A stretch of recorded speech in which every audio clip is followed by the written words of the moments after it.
Handang-handa na para sa darating na bangkarera ng Nueva Valencia ang Team Bukoy Beach Seahawks na nagmula mismo sa tinaguriang Mango Capital of the Philippines, partikular sa bayan ng Jordan Guimaras. Sila ay may kargada na 5 entry sa open formula na de gasolina at 5 entry din para sa diesel category. Dumadayo din sila sa iba't ibang dako ng bansa para magbigay saya sa kanilang mga fans.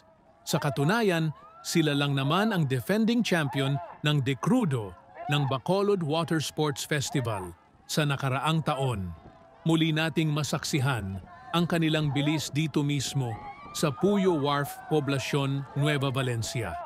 Abangan ninyo mga kabangkarera ang ating live coverage para sa mga umaaktibong labanan. Bukas na po yan.